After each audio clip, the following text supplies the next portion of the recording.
See you later! Alright guys, let's start the hunt. At ito yung unang blessings natin. Isang pusit guys. God says na. Ayan. Ulam na to guys. Pwede rin to pang benta. Pag makarami ng pusit, bibenta natin. Pag wala masyado, uulamin na lang guys.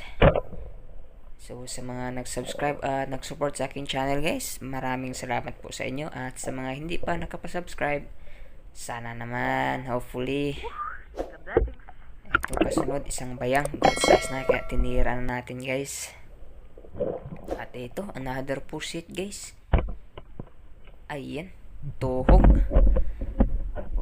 Pwede na to guys, pang ulam guys. Pag umabot to ng 1 kilo, bibenta natin. Pero pag hindi, uulamin lang natin.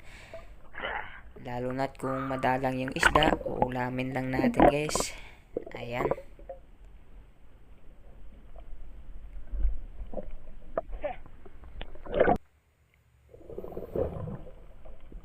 Dito isang snapper guys, good size na, kaya tinira na natin to. Ayan o, pwede na to pang sabaw, pang dagdag sa pang ulam natin guys.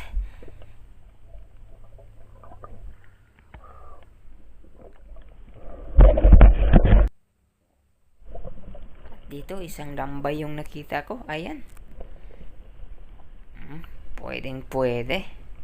Bungkag bahaw na naman ito guys. Yash! May lambay pa pala ngayon guys. At ito pa, isang piraso pa. Ayan. Malaki na. Pwede na. Medyo madalang pala yung isda sa ngayon guys. Walang masyadong isda sa spot namin. Kaya naghanap na lang ako ng anumang pwedeng pang ulam. Dito may naspatan ako dito na parang pang ulam na rin to guys. Eto. Ayan. Isang mulmul.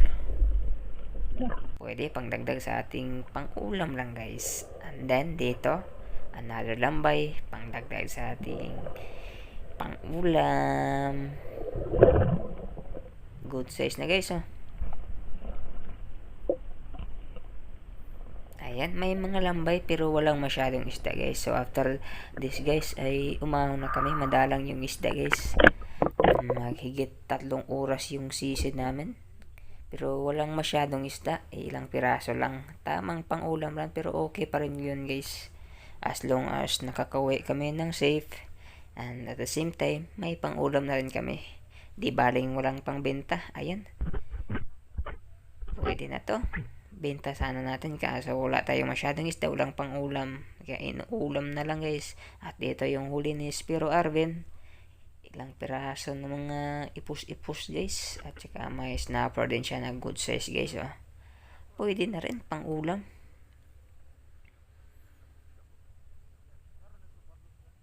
And kumbati ragyapon guys, nakakalibrate pa rin ng pang ulam kahit papano. So, secure na naman ang isang pang-ulaman. Almusal namin is secured.